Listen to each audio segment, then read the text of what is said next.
नमस्कार दोस्तों, स्वागत है आपका हमारे YouTube BR मेडिकल टिप्स में। आज के इस वीडियो में हम ये जानेंगे लेवोसेट्रिजिन टैबलेट के बारे में। लेवोसेट्रिजिन टैबलेट का इस्तेमाल एलर्जी के कारण उत्पन्न अनेकों लक्षणों को ठीक करने के लिए किया जा सकता है। इस दवा का इस्तेमाल एलर्जी के निम्नलिखित लक्षणों का इलाज करने के लिए किया जा सकता है। बार बार छींके आना, आंखों से पानी आना, नाक में खुजली होना, आँख में खुजली होना, शरीर के अन्य हिस्सों में खुजली होना, नाक बहना यानी नाक से पानी आना। लेवोसेट्रिजिन क्या है? इस्तेमाल, फायदे और साइड इफेक्ट। लेवोसेट्रिजिन क्या है? लेवोसेट्रिजिन दवा एंटीहिस्टामाइन ड्रग्स ग्रुप के अंतर्गत आती है। हिस्टामाइन एक प्राकृतिक पदार्थ है जो एलर्जी की प्रतिक्रिया के दौरान शरीर में उत्पन्न होता है। लेवोसेट्रिजिन दवा शरीर में प्राकृतिक हिस्टामाइन के प्रभाव को कम करती है।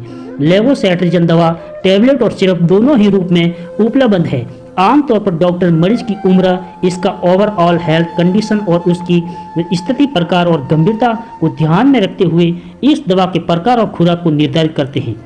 लेवोसेट्रिजिन दवा को कई प्रकार की अलग अलग कंपनियां बनाती हैं। इसके सेवन के दिशा निर्देश अलग अलग हो सकते हैं, इसलिए यह आवश्यक है कि आप लेवोसेट्रिजिन टैबलेट का इस्तेमाल करने से पहले डॉक्टर से अवश्य परामर्श करें और उन्हें अपनी एलर्जी और उसके लक्षणों के बारे में विस्तार से बताएं। लेवोसेट्रिजिन का इस्तेमाल क्यों किया जाता है?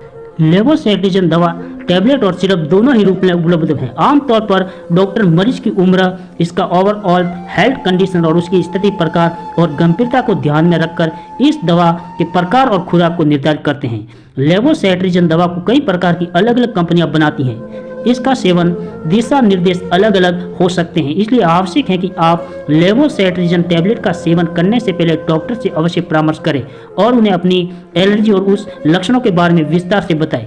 लेवोसेट्रिजिन का इस्तेमाल क्यों किया जाता है? लेवोसेट्रिजिन का इस्तेमाल एलर्जी के उत्पन्न अनेकों लक्षणों को ठीक करने के लिए किया जाता है। इस दवा का इस्तेमाल एलर्जी के निम्नलिखित लक्षणों का इलाज करने के लिए किया जा सकता है। शरीर में पित्त होना, बार बार छींके आना, आंखों से पानी आना, नाक में खुजली होना, आंख में खुजली होना, शरीर में अन्य हिस्सों में खुजली होना, नाक बहना यानी नाक से पानी आना। लेवोसेट्रिजिन के क्या फायदे हैं?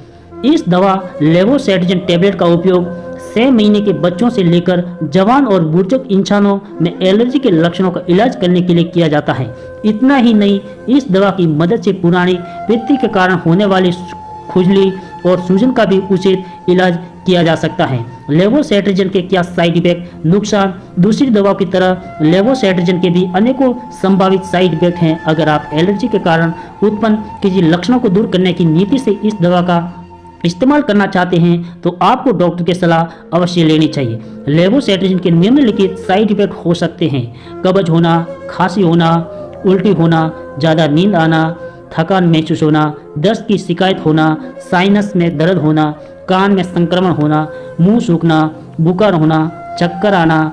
6 से 12 महीने के बच्चों में लेवोसेट्रिजिन का साइड इफेक्ट कब्ज होना, दस्त होना। 1 से 6 वर्ष के बच्चों में लेवोसेट्रिजिन का साइड इफेक्ट दस्त होना, उल्टी होना, बुखार होना, कान में संक्रमण होना। 6 से 12 वर्ष के बच्चों में लेवोसेट्रिजिन का साइड इफेक्ट खांसी होना, नाक में खून बहना, बुखार होना। लेवोसेट्रिजिन के गंभीर साइड इफेक्ट में निम्नलिखित शामिल है: पेशाब का कम होना, होठों में सूजन होना, चेहरेपन सूजन होना, सांस लेने में परेशानी होना, पेशाब करने में परेशानी होना, गले में खराश और सूजन होना, किडनी से संबंधित समस्या होना, दृष्टि धुंधली होना, पेशाब में खून आना, जुबान में सूजन होना। अगर साइड इफेक्ट सामान्य हैं तो कुछ समय के अंदर ये अपने आप दूर हो जाएंगे, लेकिन अगर साइड इफेक्ट गंभीर है तो आपको बिना देरी किए अपने डॉक्टर से मिलकर उन्हें इस बारे में बताना चाहिए। खासकर छोटे बच्चों में लेवोसेट्रिजिन के साइड इफेक्ट होने पर आपको इस दवा का सेवन तुरंत बंद करके डॉक्टर से मिलना चाहिए ताकि डॉक्टर साइड इफेक्ट के अनुसार जल्दी कम या पूरी तरह से ठीक कर सके। लेवोसेट्रिजिन का सेवन मरीज की उम्र, ऑल हेल्थ, पहले से चल रहे इलाज और एलर्जी के आधार पर तय होता है। अगर आप ऊपर बताए गए समस्याओं का इलाज करने की नीति से लेवोसेट्रिजिन का सेवन करना चाहते हैं तो डॉक्टर द्वारा निर्धारित खुराक को ही फॉलो करना चाहिए। लेवोसाइट्रिजन के सेवन से संबंधित कुछ दिशा निर्देश। अगर आप बुजुर्ग हैं तो आपको लेवोसाइट्रिजन का सेवन सावधानी पूर्वक करना चाहिए। रात में सोने से पहले इस दवा का सेवन करना सबसे बेहतर माना जाता है, क्योंकि इसके सेवन के बाद आपको अगले कुछ घंटों तक नींद आ सकती है। अगर आप लेवोसाइट्रिजन के प्रति एलर्जी हैं तो आपको इसका सेवन नहीं करना चाहिए, क्योंकि इसके कारण आपको दूसरी परेशानी का सामना करना पड़ सकता है। शराब या सिगरेट के साथ इस दवा का सेवन करने से साइड इफेक्ट होने का खतरा होता है, इसलिए इस दवा के साथ शराब या सिगरेट का सेवन नहीं करना चाहिए। अगर आप प्रेग्नेंट हैं या अपनी शिशु को स्तनपान कराती हैं तो इस दवा का सेवन करने से पहले डॉक्टर की सलाह लें। इन स्थितियों में अपने मन मुताबिक लेवोसाइट्रिजन का सेवन आपके लिए खतरनाक साबित हो सकता है। अगर आप मिर्गी से ग्रस्त हैं और दौरा पड़ने का खतरा है या आप किडनी से संबंधित किसी बीमारी से पीड़ित हैं तो आपको लेवोसाइट्रिजन का सेवन करने से पहले अपने डॉक्टर को इन सभी चीज़ों के बारे में बताना चाहिए, ताकि उसी हिसाब से वह आपकी खुराक को तय करे। इन स्थितियों में आपको इस दवा के कम खुराक की जरूरत पड़ सकती है। धन्यवाद।